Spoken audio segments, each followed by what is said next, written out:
A gente está falando sobre a socialização como alienação, né?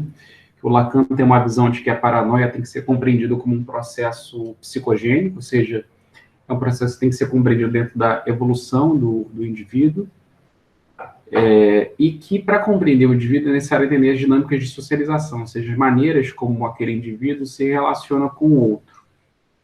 E de que todo processo de socialização e logo de individualização é marcado pela identificação, que você se identifica com o outro.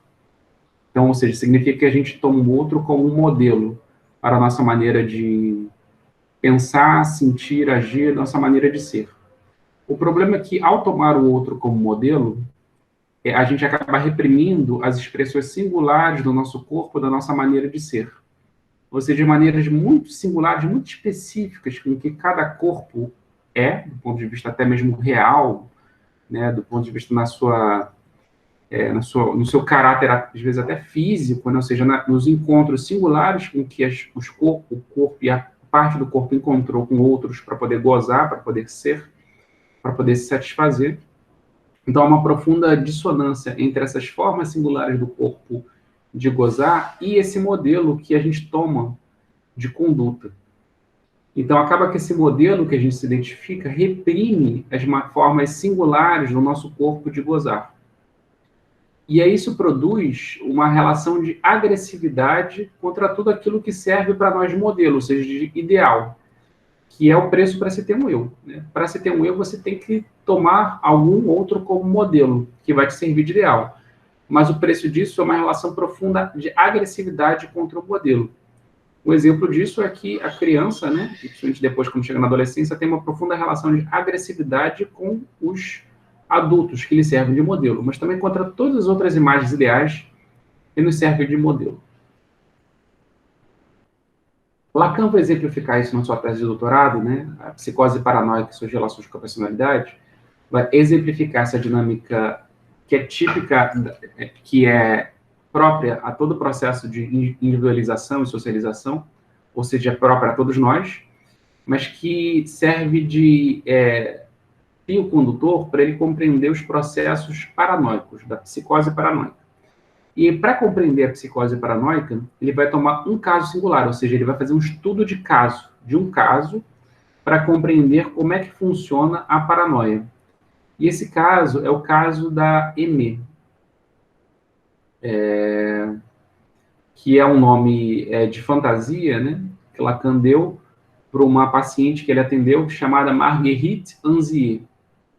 A Marguerite Anzier, inclusive, foi mãe de um discípulo de Lacan, que é o Didier Anzier.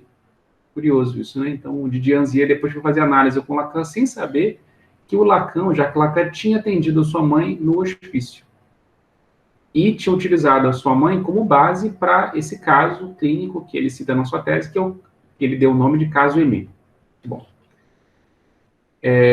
A Aimée era uma mulher que, segundo Lacan, descreve como a mulher da França profunda, ou seja, uma mulher que veio do interior, que veio de uma família humilde, mas que sempre teve uma ligação muito profunda com os estudos, queria ser uma mulher liberada, queria ser uma mulher erudita, e aí tomou muito como modelos de conduta essas mulheres que tinham uma certa liberdade no meio social, porque, né, no final do século XIX, no século XX, enfim, no início do século XX, as mulheres ainda, né, como ainda hoje, né, mas cada vez menos, é claro, cada vez há mais igualdade de gênero entre homens e mulheres, mas ainda não chegamos nesse ponto, infelizmente, né? No século XX, há 100 anos atrás, então, isso era mais intenso ainda, né?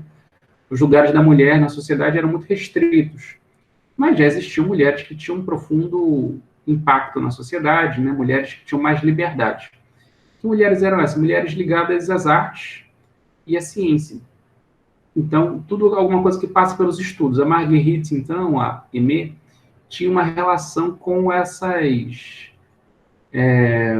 com esse tipo de modelo de subjetividade feminina, com esse tipo de modelo de mulher.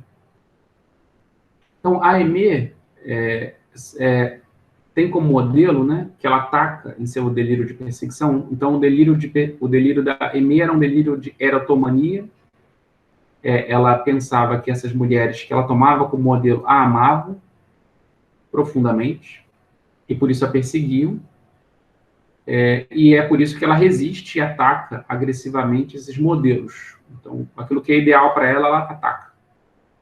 Então, os modelos que a Aimée ataca em seu delírio de perseguição, como diz Lacan, são mulheres de letras, atrizes, mulheres do mundo, que representam a imagem que Aimée concebe da mulher, que, em algum grau, goza da liberdade e do poder social. Então, a mesma imagem que representa o seu ideal é também um objeto de seu ódio. Então, aí esse é o paradoxo desse processo de individualização e socialização, que é exacerbado, então tornado mais sensível na paranoia. Então, como se na paranoia Lacan enxergasse uma espécie de diapasão, né, que permite ele se sintonizar com os processos de identificação e também de socialização presentes na relação social. Então, a paranoia é um analisador que permite conceber aquilo que todos nós passamos, em graus menos intensos. Então, a paranoia apresenta isso de maneira mais intensa. Então, a Aimée ataca aquele modelo de mulher que ela própria quer para ela. Então, a imagem que é o ideal é também objeto de seu ódio. Então, a identificação, né, então, veja, é um processo aí em 3 etapas. Identificação, a Aimée se identifica com essas mulheres de letras, atrizes, mulheres mundanas, ela se identifica com elas. Ela, então, começa a rivalizar com elas, né? Então, a rivalização tem a ver com medição, você começa a se medir com o outro, e por isso começa a rivalizar com o outro. Quem é mais, quem é menos, né? Então, é o rival, por exemplo, como a gente tem na família, né? As crianças, os irmãos, frequentemente têm uma relação uns com os outros de rivalidade. Porque todos se baseiam em um certo modelo, que são os modelos parentais, mas também, frequentemente, um se inspira no outro. Então, os irmãos se identificam também uns com os outros, mas todos se identificam com os pais. E é um processo de rivalização ali, né? Quem é mais filho, quem é o melhor filho, quem é mais amado, quem é menos amado. Então, a rivalização é todo um processo de comparação, de medição. E, a partir dessa comparação, dessa rivalização, há um processo agressivo. Então, você tenta eliminar ou tenta afastar o rival do seu campo de percepção ou do seu campo de ação. Então, você agride, você tenta diminuir o outro, matar o outro, ferir o outro, né? Então, a questão, qual é a lógica desse processo em 3 etapas, de identificação, rivalidade e agressividade? Se o outro ocupa o lugar que eu desejo ocupar, por exemplo, Aimée, ela rivaliza, né, e agride essas mulheres que ela ama, que ela quer ser como essas mulheres, né, mulheres livres, de letras, atrizes, ou a criança que quer ocupar o lugar de um irmão mais velho, ou o contrário, o irmão mais velho que quer ocupar o lugar do irmão mais novo, porque supostamente o mais novo é mais amado e menos cobrado. Então, se o outro ocupa o lugar que eu desejo ocupar, para ser eu mesmo, eu terei de desalojá-lo. Então, se eu quero ser amado pela minha família, e o outro irmão ocupa esse lugar de amor, então eu tenho que desalojá-lo. Né? Então, é uma coisa que lembra até muito a dinâmica do capitalismo, né? A dinâmica da competição. Se eu quero alguma coisa que o outro também quer, ou que o outro tem, então eu tenho que desalojá-lo. Porque se eu desalojar o outro, aí eu vou conseguir ter aquilo que eu quero. Então, a noção de agressividade, a frase do Lacan, responde ao dilaceramento do sujeito contra si mesmo. Então, isso é muito interessante, né? No processo agressivo, a gente não está só agredindo o outro, a gente está em luta contra nós mesmos. Ou seja, nós estamos em luta contra as imagens ideais que nós internalizamos. Então, por exemplo, quando no mercado capitalista eu tento ferrar, né, tento agredir, ou seja, tento prejudicar o meu colega de trabalho, que supostamente é o meu rival, né? Então, tem um cargo lá na minha empresa que todo mundo quer, sei lá, um cargo de gerência. E aí eu busco ativamente prejudicar o meu colega de trabalho para que ele não aceda a esse lugar, para que eu possa aceder. No fundo, na agressividade, eu estou respondendo a um dilaceramento comigo mesmo, né? Com uma certa imagem ideal que eu internalizei. Então, o processo de agressividade não é apenas contra o outro, é contra nós mesmos. também, e contra a imagem ideal que eu internalizei. Então, eu luto contra mim mesmo e de que maneira eu estou próximo ou distante desse meu ideal. Então, é por isso que esses processos de identificação, que vão se desenvolver como rivalidade e agressividade, também são processos de muito sofrimento. É naquele sentido que eu falava antes, né, de que o corpo libidinal, o corpo erógeno, ele é reprimido pelas imagens ideais do qual eu me identifico. Então, eu fico me sentindo em falta. Né? Eu não sei se eu estou dentro, se eu estou representando bem aquele papel. Eu não sei bem se na empresa eu estou sendo um bom trabalhador. Então, quando eu estou agredindo o outro, prejudicando o outro, no fundo eu estou em dúvida se eu sou bom o suficiente para conseguir aquele cargo. Se eu tento eliminar, prejudicar, agredir o meu irmão, minha irmã na família, é porque eu estou em dúvida se eu sou realmente um bom filho, se eu sou realmente amado ou não. Então, é uma luta do sujeito contra si próprio, percebem?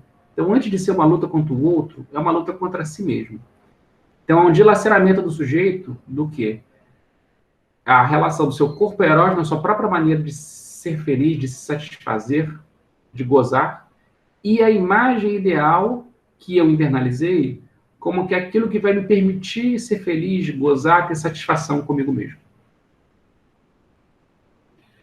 Então, na paranoia, a reversibilidade inerente ao processo de identificação, então, do amor para o ódio e a agressividade, então, se eu me identifico com uma imagem, é porque eu amo aquela imagem, né? Se eu me identifico com um cargo, né, ou com uma chefia, é porque eu amo aquilo. Mas, ao mesmo tempo, o ódio, ou me identifico com um colega de trabalho que parece que é muito competente, eu quero ser como ele, é porque eu amo ele, né? É por isso que a gente costuma dizer que a inveja é uma forma de admiração. De fato, você só pode invejar alguém que você admira. Né? Uma pessoa que você não admira, você não inveja. Então, junto com a inveja, tem sempre a admiração. Então, todo processo de ódio traz em si também o amor. Então, é uma reversibilidade entre o amor para o ódio, do ódio para o amor. Então, o ódio traz sempre em si um amor inconsciente, e o amor pode sempre se virar no contrário do ódio. Porque aquilo que eu amo, eu também busco eliminar, porque é aquilo que eu gostaria de ser como modelo e como ideal. Então, qual é a diferença, então, disso que acontece em todos nós, em todas as pessoas, daquilo que acontece só em algumas pessoas, né? São diagnosticadas como paranoicas. O problema da paranoia é que essa reversibilidade do amor para o ódio, do ódio para o amor, se fixa no desenvolvimento da personalidade. Então, a pessoa fica fixada num polo, por exemplo, um amor que não tem dialética, a pessoa fica siderada por uma imagem ideal, e ela não consegue não amar outras coisas, ou seja, ela não consegue sair de um processo de identificação e ir para outros processos de identificação, a pessoa fica fixada num tipo de identidade, fica siderada num tipo de modelo, e frequentemente a dialética do amor e do ódio, inclusive, também fica prejudicada, porque a pessoa só consegue amar, ou então, frequentemente, como é na paranoia, só consegue odiar. Eu dei alguns exemplos políticos disso, né? Então, é difícil para algumas pessoas, hoje em dia, né, um delírio coletivo paranoico que o Brasil viveu desde o lavajatismo, é difícil para algumas pessoas hoje em dia se desvincularem da imagem do Sérgio Moro como herói ou como super-homem. Muito difícil. Mas é isso, né? As pessoas normais, na medida que elas vão sabendo dos fatos que estão aparecendo, né? Como que o juiz Moro era parcial, ladrão mesmo, né? E seletivo no seu trabalho, corrupto mesmo, né? Um corrupto perseguindo supostos corruptos. As pessoas mais ou menos normais, que não são paranoicas, elas conseguem perceber, ele realmente era um ladrão, ele não é um super-homem, ele é um anão. Mas outras pessoas que são realmente paranoicas têm muita dificuldade nisso, né? Então vão ficar com essa imagem de que ele é o herói e que o Lula é o inimigo, é o ladrão, né? Então vou ter dificuldade de perceber que o Lula, na verdade, era o herói, ou seja, a vítima da história, injustamente perseguida, e que o Moro, que na verdade era o ladrão corrupto. Então o juiz ladrão, né? O juiz que faz o jogo antes, que já decidiu antes, né?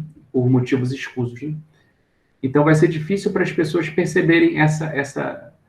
Então, para o paranoico é difícil para a pessoa sair de uma posição para outra. Então, mesmo que o dado da realidade mude completamente, o paranoico fica fixado numa certa imagem. Então, continuando, né? Então, na socialização, a internalização do processo que permite o sujeito tomar certa distância dessas identificações, marcadas pela reversibilidade transitiva entre o eu e o outro. Então, no processo de socialização normal, né, é possível que o sujeito tome uma certa distância dessas identificações, ou seja, que ela perceba a diferença entre ela e o outro. Então, mesmo na família, né, você se identifica com seus pais ou com seus irmãos, mas você consegue perceber que há uma diferença entre você e o outro. Que às vezes o que o outro gosta, que o outro quer, não é necessariamente o melhor para você. Né? Então, há uma... mais que haja uma identificação, há uma distância da pessoa perceber que há o outro. É como um ator, que ele sabe que ele está se identificando com o outro e que ele pode se identificar com outro personagem. É isso que faz um ator, né? Numa peça ele se identifica com um personagem, numa peça ele se identifica com outro. Então, a depender da dinâmica, a pessoa muda. Então, a pessoa, o indivíduo normal é isso. Na família ele se comporta de um jeito, na escola ele se comporta de outro. São outras imagens ideais. Na igreja ela se comporta de um outro jeito. Na faculdade ela vai se comportar de outro jeito. Na boate, nos meios de diversão, na praça e por aí vai. Então, há uma distância entre ela e o outro. Então, ela consegue ter uma certa reversibilidade nisso. Há uma certa flexibilidade. Né? Então, isso quando a socialização ela é satisfatória. Então, uma socialização satisfatória permite isso, porque senão a pessoa fica fixada só no modelo, né? Imagina, se você se identifica só com seus pais e você vai para o mercado de trabalho ainda identificado com seus pais, você vai gerar um problema, porque no trabalho, na empresa, você tem que ter um outro tipo de pensamento, de comportamento, de sensação, de sentimento, que é diferente do que você tem na família. Então, se você não consegue isso, você vai ter problemas no trabalho. Então, a dinâmica de socialização implica esse distanciamento e essa flexibilidade. Quando isso não ocorre, então, na ausência dessa internalização, se produz uma confusão narcísica, que faz com que toda a alteridade pareça próxima demais, invasiva demais. Então, na ausência dessa dinâmica de distância na socialização, então a pessoa se sente, toda vez que ela vai se confrontar com o outro, há uma confusão narcísica, ela não consegue separar ela e o outro. Ou ela sempre se identifica com o outro, e a gente sabe processo assim, onde a pessoa se perde no outro, o tempo todo ela está sempre se identificando com o outro, e de uma maneira muito invasiva, de uma maneira muito próxima, de uma maneira muito colada, ou então ela fica fixada em algumas imagens. E aí, nesse sentido, toda a autoridade vai aparecer próxima demais, invasiva demais, seja porque eu me identifico demais com o outro, seja porque eu já estou fixado numa certa imagem ideal e, por conseguinte, todo o contato com a diferença vai me parecer próxima demais, invasiva demais. Um exemplo também político disso, ainda para ficar em alguns exemplos, é o exemplo do Bolsonaro e talvez de alguns bolsonaristas. Eles são tão identificados com uma imagem, a imagem do militar, a imagem do patriota, a imagem da pessoa honesta, vírgula, né? Não é bem isso, né?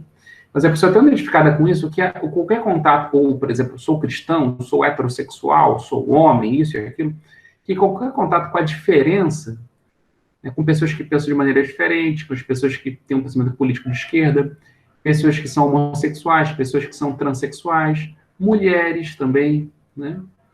Qualquer contato com a diferença é invasivo demais, próximo demais, e aí a pessoa se defende como? Do contato com a diferença? De maneira agressiva. A pessoa é profundamente agressiva com toda forma de diferença. E foi o que aconteceu com a Marguerite Anzier, né, que o Lacan chama de Aimé, na sua tese, né, para não identificá-la. A Marguerite Anzier sai do interior da França, vai morar em Paris para estudar, mas aí vai trabalhando, né, em casas de família, e aí ela, fixada, né, nessas mulheres de letras, atrizes, né, ela fica particularmente siderada, né, apaixonada por uma atriz. E ela começa a criar um delírio, ela começa a assistir as peças dessa atriz, ela começa a criar um delírio de que essa atriz amava ela, estava olhando para ela, que se identificava com ela. Então, em vez dela achar que ela que estava amando a atriz, ela começou a achar que a atriz é que amava ela. E começou a criar um delírio de que a atriz não só a perseguia, como a atriz queria matar o seu filho. Então, veja, na verdade, a Marguerite, nesse processo de identificação com a atriz, de amor com essa atriz, na verdade, ela também estava rivalizando com essa atriz e buscando e odiando essa atriz.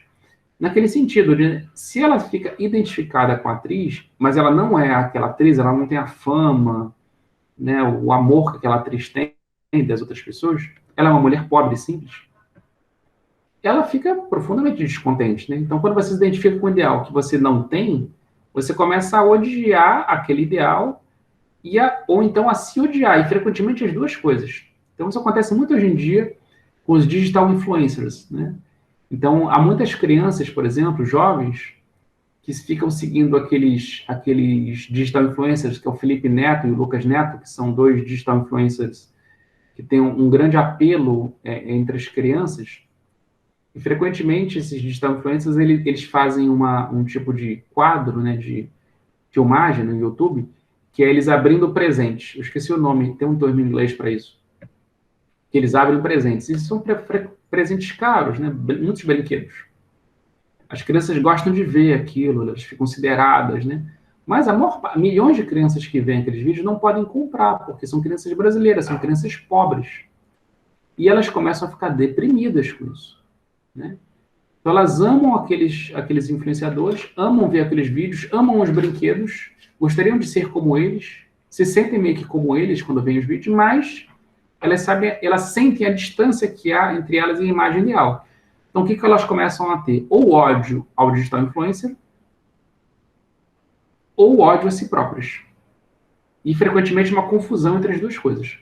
É claro que, no processo, digamos assim, não paranoico, isso é sentido como uma leve depressão, uma leve tristeza, ou um leve agressividade, um leve ódio. Na paranoia, isso fica fixado. Então, a pessoa não se odeia, ela odeia o outro, por exemplo. E aí vai perseguir o outro. Ela se sente perseguida. Na verdade é isso, ela está sendo perseguida pelo próprio ideal, porque ela se sente um lixo diante do ideal inalcançável. E ela se sente perseguida pelo ideal. Mas aí, para poder reverter isso, ela vai atacar o seu ideal. Mas não vai atacar o seu ideal cognitivamente, pensando nisso, elaborando isso, analisando isso. Não, ela vai atacar literalmente o outro, no real. Então, foi o crime que a Marguerite Anzia cometeu. Então, ela tenta esfaquear a atriz. E ela tenta matar a atriz. Depois de uma peça, ela vai lá no camarim da atriz e tenta matar a atriz. Então, ao atacar a atriz, a Marguerite Anzia estava atacando a si mesma.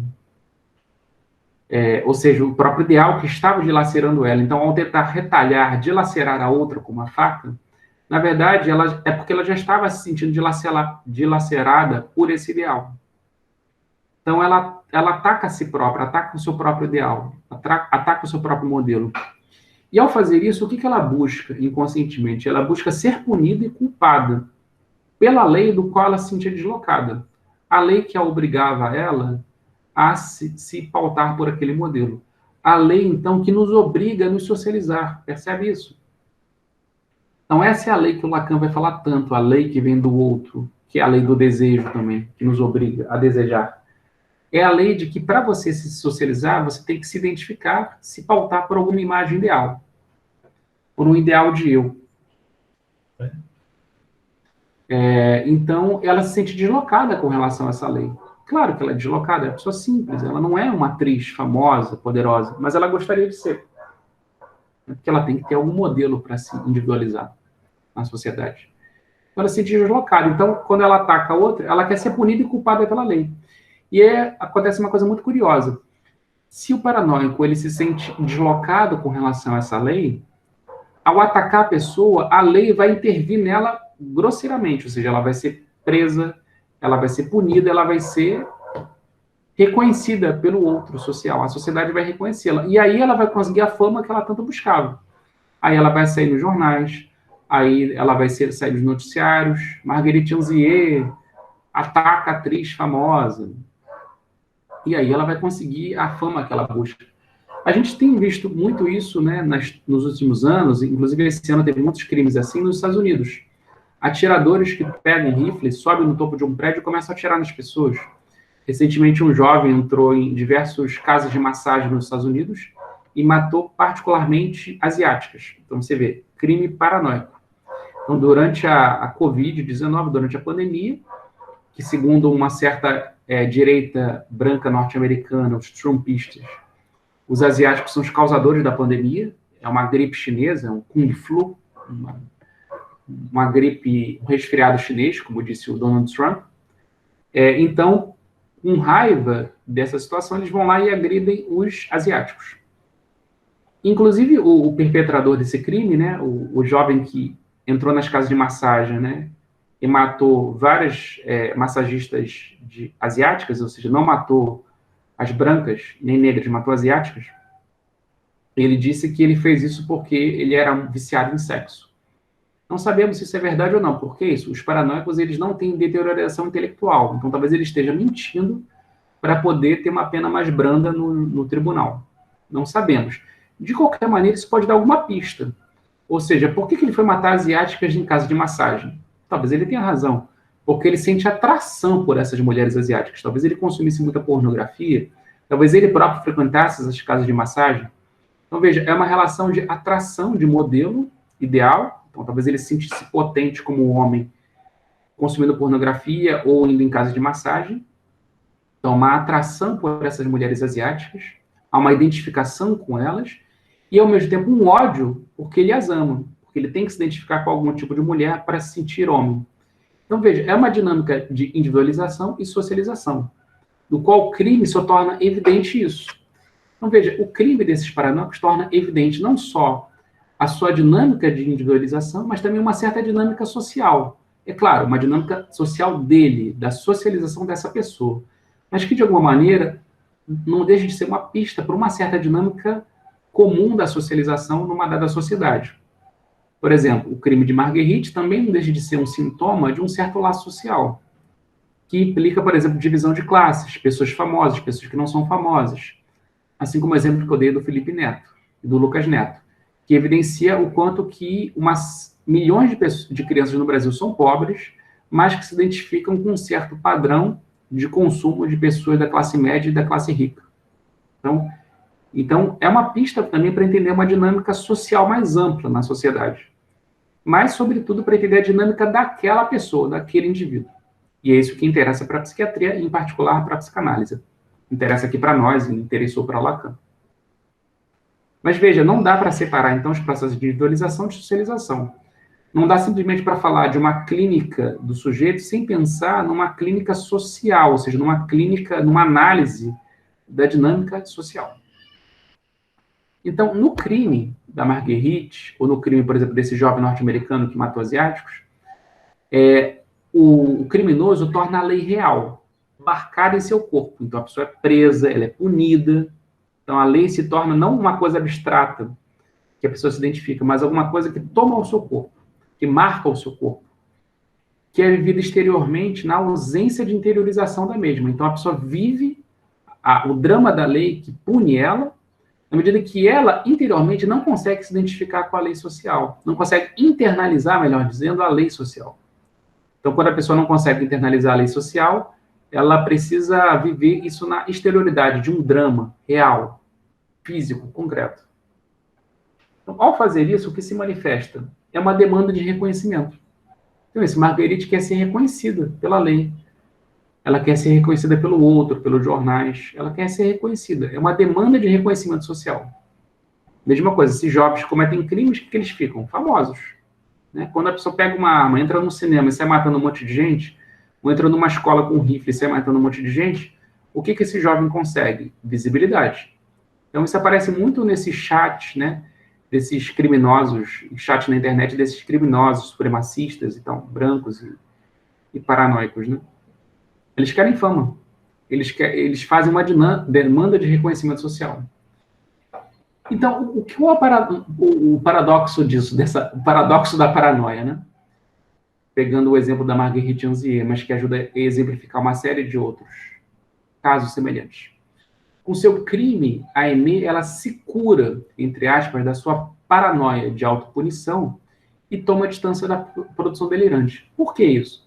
Ela para de se punir porque ela está muito distante do ideal, ela não é uma atriz, é uma jovem camponesa que mora na cidade.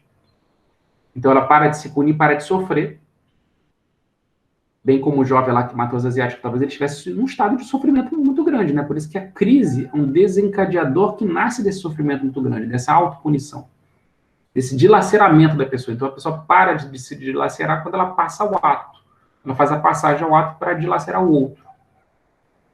Então, com o crime, ela se cura, entre aspas, ou seja, a crise diminui, ela sai da crise, e os seus sintomas arrefecem, diminuem, ela sai dessa paranoia de autopunição e toma um pouco de distância da sua produção delirante. Então, ela é conhecida, então, punida pelo Estado, ela sai um pouco dessa produção delirante e fica mais tranquila, porque ela foi reconhecida, porque ela foi acolhida pela lei, mesmo que seja pela punição, e ela consegue uma estabilização, porque, inclusive, agora ela tem um lugar, né, na sociedade, né? Ela é prisioneira.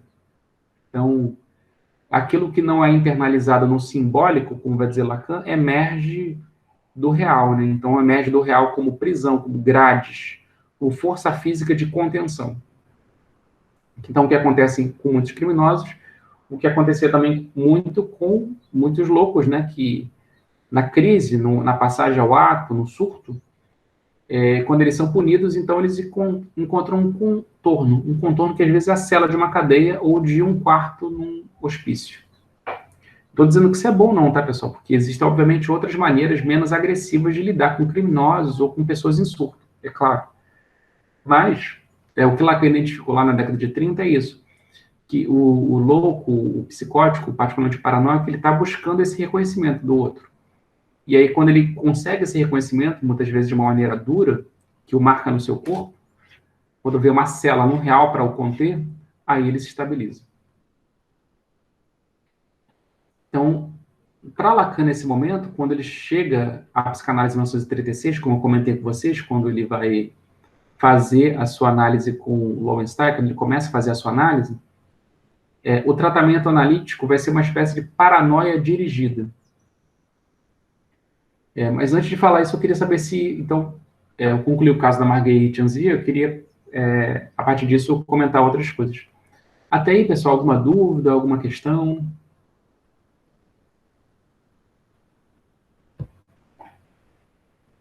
Alguém tem alguma dúvida?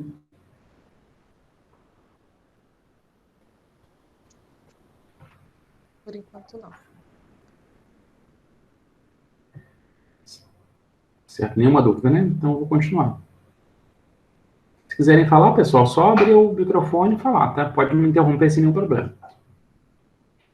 Então, veja, né? Eu falei da paranoia, mas para Lacan, então, a paranoia, ele é um analisador das dinâmicas de socialização que todos nós passamos. Só que na paranoia tem um tipo específico, é mais intenso. E como eu falei, também pode nos permitir uma análise social mais ampla. Né? Mas Lacan não chega a isso. Né? Lacan, como psiquiatra, que depois vai se tornar psicanalista, ele está interessado no caso singular, no caso clínico. A gente poderia dizer, no indivíduo. Mas é claro que não se pode compreender o indivíduo sem o social. Toda dinâmica de individualização é uma dinâmica de socialização. Então, para Lacan, nesse momento, né, até quando ele chega na psicanálise em 1936, o tratamento analítico é uma espécie de paranoia dirigida. Isso significa que a análise implica em tornar audível a dinâmica de socialização e alienação do sujeito. Então, significa que na análise, né, o analista ele vai perguntando coisas, vai escutando o paciente, e o paciente, então, vai falando dos seus modelos ideais. Vai falando dos seus sofrimentos. Né? Quando a pessoa chega na análise, ela vai falando daquilo que dói, aquilo que incomoda ela. E aí, ao falar daquilo que dói, daquilo que incomoda, e também daquilo que ela deseja, daquilo que ela gosta, pelo qual ela se move, ela vai falando do quê? Dos seus ideais. Ela vai falando dos seus modelos, do qual ela se identifica. Então, aquilo que ela foge, ou daquilo que ela busca, ela está falando de si, dos seus modelos ideais que ela internalizou. Então, isso significa que, na análise, o analista ele vai escutando isso e vai percebendo, então, esse outro que socializou aquele sujeito, que produziu a sua individualidade. Então, aquilo que no paranoico está a céu aberto, que vem a partir do real, ou seja, por exemplo, no crime, quando o paranoico, como a Aimé, passa o ato, mata o outro e é punido pela lei social, aquilo que no paranoico é externo e grosseiro e muito visível a céu aberto, no neurótico é, digamos que, fechado, dentro de um quarto privado, dentro da vida, né, recalcada na cabeça do neurótico.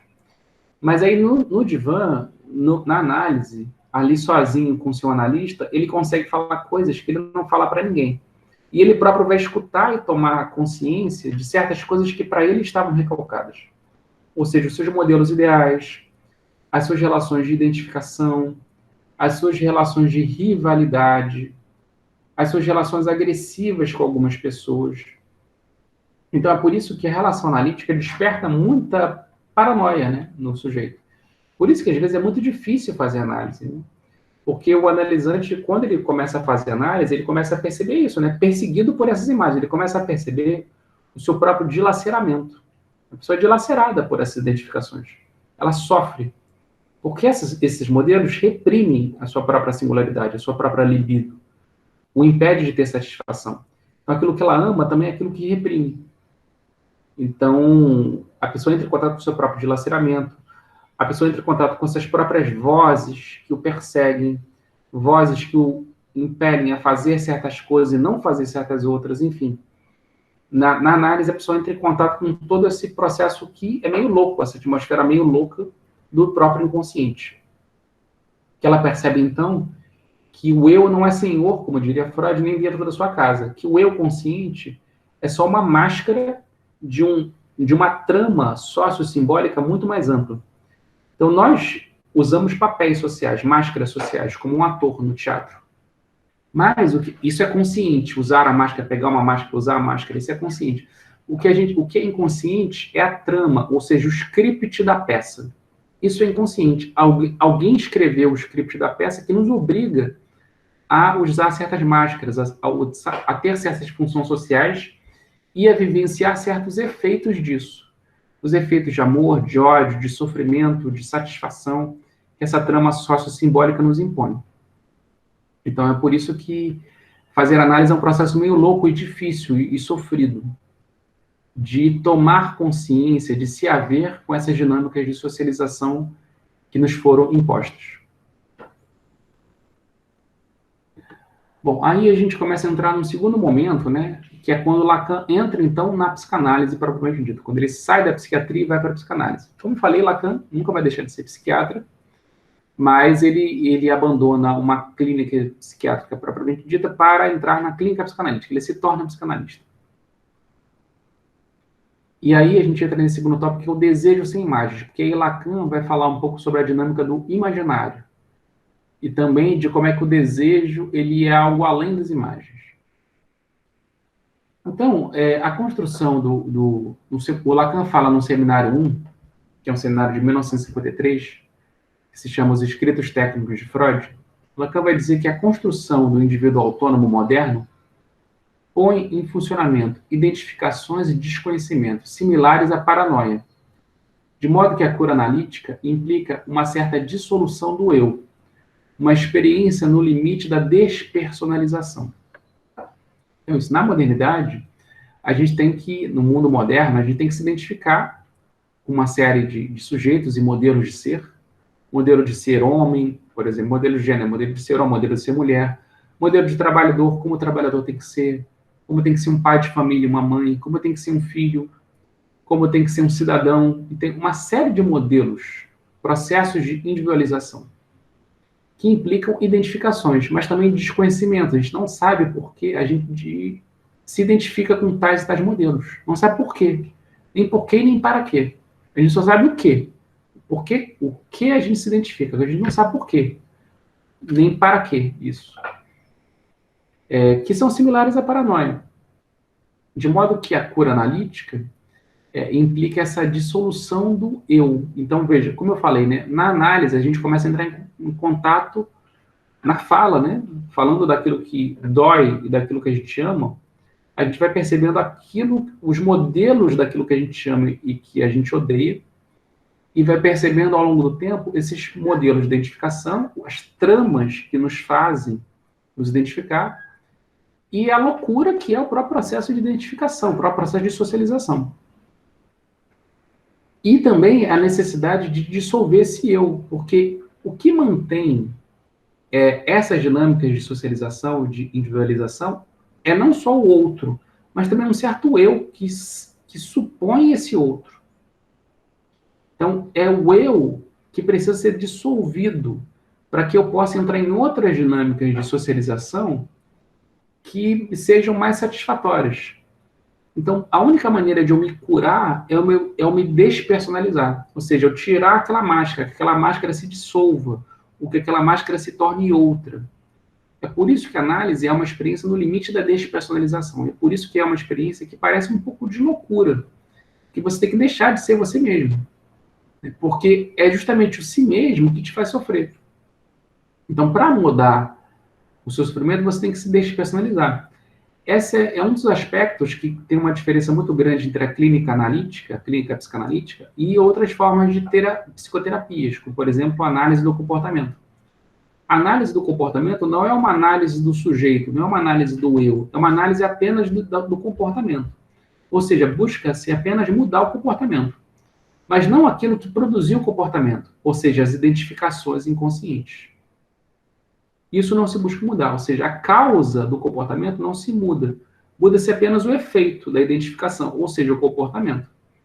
Então, se você muda o efeito, os sintomas melhoram. Então, se você tem um sofrimento muito grande com um comportamento obsessivo, aí você procura um analista do comportamento. Ele vai te ensinar técnicas para você parar de controlar tudo o tempo todo, parar de lavar as mãos o tempo todo, largar certas manias, certos rituais que você tem todos os dias. Então, você vai mudar o seu comportamento. Você vai mudar o efeito. E na medida que você muda o comportamento ou o efeito, você vai ter uma certa satisfação. Os sintomas vão diminuir e você vai ter uma certa leveza na vida. O problema é que depois de um certo tempo, os sintomas vão voltar. Inclusive de um outro jeito, com outros sintomas. Por quê? Porque a causa do sintoma não mudou, certas identificações. A gente vê isso muito na clínica. A pessoa procura a gente porque ela está sofrendo muito. Quando a gente escuta sofrer, vou dar um exemplo aqui. A pessoa está sofrendo muito e aí quando ela fala, por exemplo, do seu trabalho, que ela gosta de ser muito organizada, que ela tem metas, que ela gosta de cumprir metas, que ela está insatisfeita no trabalho porque ela não tá trabalhando o suficiente. Veja, ela não se sente reconhecida no trabalho. Porque não pedem para ela para fazer muitas coisas. Ela tem uma identificação com metas tão elevadas que o trabalho que ela tem, no presente momento, é insatisfatório porque ela não é muito cobrada. Né? Ou seja, ela não consegue, o seu trabalho está aquém da sua imagem ideal. E a pessoa sofre com isso. Então, ela fala disso o tempo todo na análise. O tempo todo, de trabalho, de que ela tem metas muito elevadas, de que ela gosta de cumprir metas, de organizar bem o seu dia, blá, blá, blá, blá. E fala também disso que a faz sofrer. Ou seja, ela está falando dos seus modelos ideais. Então, para poder avançar na análise e para poder ter uma vida mais satisfatória, ela vai ter que analisar esses modelos e se distanciar desses modelos. E logo, ao se distanciar desses modelos, ela vai ter que se transformar, vai ter que ser outra pessoa. Ela vai ter que se despersonalizar. Mas isso ela não quer, porque ela está muito identificada com essas imagens e com o que ela é. E ela fala assim, mas eu não quero isso, eu só quero parar os meus sintomas, eu só quero parar, me livrar desse sofrimento. Aí ela para a análise, vai procurar, por exemplo, um analista do comportamento. Ou vai procurar um psiquiatra, vai tomar um remédio para poder resolver os seus sintomas, sua angústia, sua ansiedade, você não consegue dormir, ela tem impotência ou tem frigidez no sexo, ela não consegue ter uma relação satisfatória, amorosa com os outros, tem um namorado, companheiro, companheira, e a pessoa não consegue se entregar, né, porque ela está insatisfeita com outras coisas, ou cobra demais do outro, enfim. Então, para poder ter uma vida mais satisfatória, ela vai ter que fazer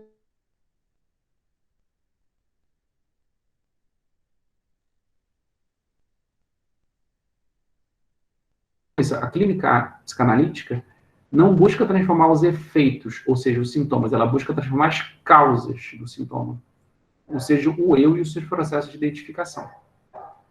Mas isso é um processo longo, implica muito tempo, muitas sessões, e o investimento afetivo do sujeito na própria análise. Isso não é simples, isso demora, né? Assim como demorou para a gente se identificar e para a gente se tornar uma pessoa, um indivíduo na sociedade, também demora para a gente se desidentificar, para a gente se dessubjetivar, para a gente se despersonalizar, para poder ser outra pessoa. Então é um processo lento, não é simples assim. E no mundo capitalista hiperconectado, hiperapressado, hiperintenso, o investimento, inclusive financeiro, mas também de tempo e de libido, de investimento afetivo que a psicanálise implica, não interessa para as pessoas querem soluções rápidas. Então é melhor tomar um remédio, procurar um psiquiatra tomar um remédio para se livrar de um sofrimento imediato. Agora, se livrar da causa do sofrimento, ela não quer. Bom, é isso que busca a clínica psicanalítica, a causa do sofrimento. Tem tudo bem, pessoal? Alguma pergunta? Alguma dúvida?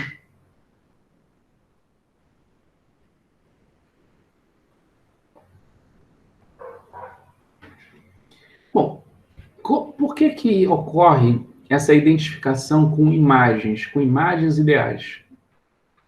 Então, nós falávamos antes da importância de que, para que a gente dava o exemplo do ator, né, ou da atriz, e para poder atuar num jogo social, é necessário que você ocupe certos papéis, certas funções, e que se comporte de maneira mais ou menos apropriada.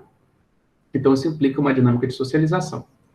Só que o Lacan depois, né, no texto que eu passei para vocês, né, que é um texto que o Lacan apresentou num congresso de psicanálise em 1938 ou 37, se eu não me engano, e depois ele publica como um texto em 1946, né, que é o estádio do espelho como formador da função do eu. É o texto que eu passei para vocês, é um texto curto de Lacan, mas um dos textos fundamentais de Lacan, do primeiro ensino do Lacan, do início do ensino de Lacan na década de 40, que é quando Lacan vai analisar o processo do imaginário, da dinâmica do imaginário, ou da função do eu.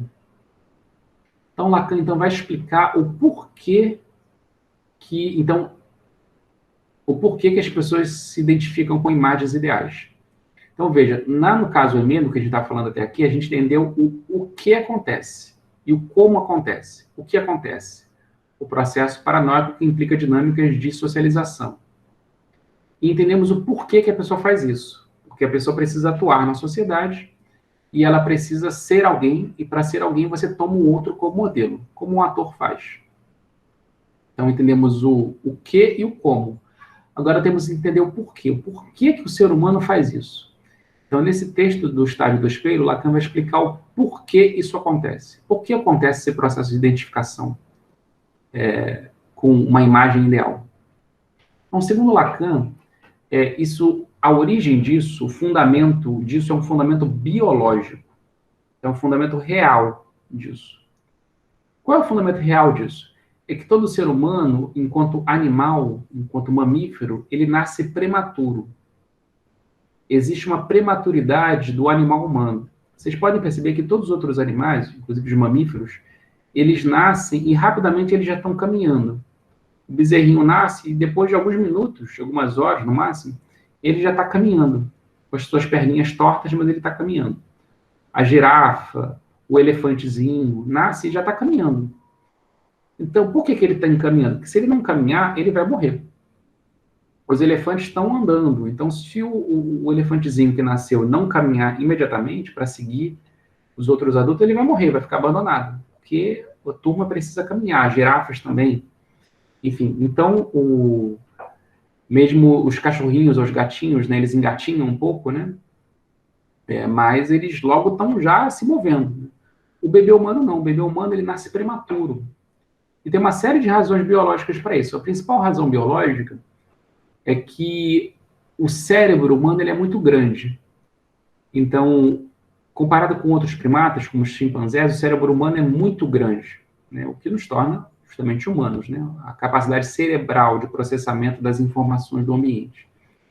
Então, o nosso cérebro ele é muito grande. Só que se nós nascêssemos já com a capacidade de andar, se nós já nascêssemos já, por exemplo, com o tamanho de um bebê de 1 ano e meio, as mulheres não conseguiriam parir, porque o tamanho do crânio seria grande demais e não passaria pela vagina, pelo espaço do osso da bacia. A vagina se alarga, mas o osso da bacia tem um limite de dilatação, né? Então, a cabeça não passaria. Então, é necessário, do ponto de vista biológico, para que o animal humano nasça, que ele nasça prematuro.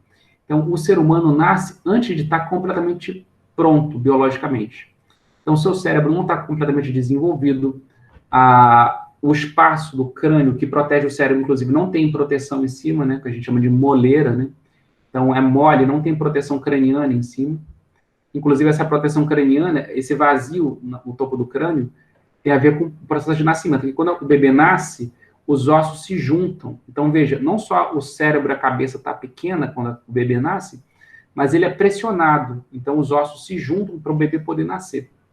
Por isso que alguns bebês, inclusive, que demoram para nascer, ou têm dificuldade para nascer, nascem, inclusive, com o crânio bem alongado. É porque foi literalmente um processo difícil para sair, para a cabeça sair. Então, isso tem implicações neurológicas, né? E tem implicações fisiológicas também. Então, a criança não sabe andar, não sabe engatinhar. A criança tem uma dispersão nos seus órgãos, né? Uma dispersão nos seus movimentos, né? Ela não consegue dominar o seu corpo. Há um processo no sistema piramidal, no cérebro, onde não há uma unidade ainda, nem de percepção, o bebê não se consegue se perceber como um eu unitário. É claro que isso é toda uma suposição, né, baseado em estudos, né? Então, o bebê não se consegue se perceber como um ser unitário, mas, sobretudo, ele não consegue unir as suas percepções e o seu comportamento, ou seja, ele não consegue ter controle sobre a sua motricidade. Eu digo isso que é uma elaboração porque tem autores que dizem que o bebê já nasce com uma sensação de um eu, mesmo antes de nascer, mesmo na vida intrauterina. Tem um psicanalista chamado Daniel Stern, que fala no livro A Vida Interpessoal do Bebê, onde ele mostra que o bebê, talvez antes de nascer, ele já tem um self originário, uma sensação de um eu, antes de nascer, já no útero. Por motivos óbvios, porque ele tem um corpo, uma unidade corporal, e também a mãe fala com ele, já tem uma ligação entre o cérebro e o sistema nervoso periférico, por aí vai. Mas, no entanto, quando a criança nasce, antes de nascer e depois de nascer, ela não tem controle sobre os seus órgãos. Então, não há uma totalidade de uma noção de eu ali. Não há uma unidade do corpo próprio, em virtude de uma falta orgânica. Então, veja, a noção de falta em Lacan inicialmente nasce com uma ideia de uma falta orgânica. Uma falta orgânica de uma unidade do corpo. Bom, e o que permite, então, ao bebê se tornar um eu unitário? Então, ele antecipa a sua unidade por meio de uma captura imaginária, ou seja, o bebê se identifica, ele captura uma imagem, por exemplo, de um adulto, da mãe, do pai, de qualquer adulto que estiver por perto, inclusive da sua própria imagem no espelho. Então, a partir da captura de uma imagem, o bebê humano consegue antecipar a unidade que ele ainda não tem do ponto de vista biológico. Ele não consegue controlar os próprios movimentos do seu corpo. É por isso que o bebê, quando nasce, tem aqueles movimentos muito aleatórios dos braços, das mãos, né? Vocês percebem, né, que a criança, né, quem já cuidou de criança sabe, né? Já teve filhos, né? Ou irmãos pequenos, ou já viu como é que é esse crescimento dos bebês, o desenvolvimento dos bebês, que o bebê vai se percebendo aos poucos, né? Ele mal consegue enxergar direito, ele vai enxergando as coisas aos poucos. Chega depois de alguns meses, ele consegue perceber as mãos, ele fica encantado com as mãos, ele começa a ver as mãos, pegar as mãos, fazer gestos com as mãos. Ou seja, ele começa a controlar o seu corpo, as mãos. Depois ele começa a perceber os pés, morde os pés, começa a ter um controle dos pés, das mãos. Depois ele começa a engatinhar. Não, primeiro ele começa a se virar. Depois ele começa a engatinhar. Depois ele começa a sentar. O filho começa a ficar em pé. Depois começa a andar. Depois balbuciar. Veja, é todo um processo de controle do corpo. Mas antes que o bebê comece a ter esse controle do corpo, ele antecipa a sua unidade corporal a partir da imagem. Então, quando ele vê a sua imagem do espelho, ou antes, quando ele vê a imagem dos outros humanos, tem cabeça, mãos, pés, ou seja, uma certa unidade imaginária, ele começa a antecipar a sua unidade. E ele completa o seu corpo pela imagem. Então, o seu corpo, que não é completo biologicamente, ele começa a ser completado do ponto de vista imaginário, como uma imagem. e aí ele alcança uma unidade. Então, mais do que uma simples forma, a captura da imagem para o bebê já o insere em uma trama sociossimbólica, em uma história familiar. Então, é literalmente familiar, né? Aquelas imagens que o bebê começa a entrar em contato são familiares para ele, porque se repetem, estão sempre aparecendo. A mãe, o pai, os irmãos, os adultos que cuidam dele, a imagem do seu quarto, da sua casa, do lugar onde ele é cuidado. Então, são imagens familiares.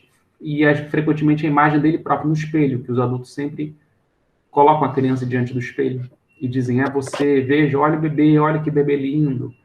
E o bebê vai se olhando no espelho e se identificando com a sua própria imagem no espelho. Então se tornam imagens familiares.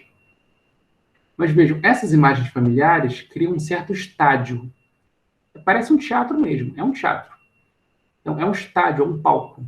Então assim como o palco tem um cenário e personagem, também a nossa vida familiar, não é só porque está na família, mas pode até ser uma instituição, nossa vida que a gente tem familiaridade, é um estádio, é um teatro, onde tem um fundo, um cenário e personagens que sempre se repetem, que vão inserindo o bebê numa trama sociossimbólica, ou seja, social, de socialização, e que também é simbólica, ou seja, implica uma trama, um drama, um script, uma simbolização linguística que o insere num script, numa trama. Então, capturar uma imagem, se identificar com uma imagem, é já inserir essa imagem no teatro. Então, veja, volta aí ao tema anterior que a gente estava falando.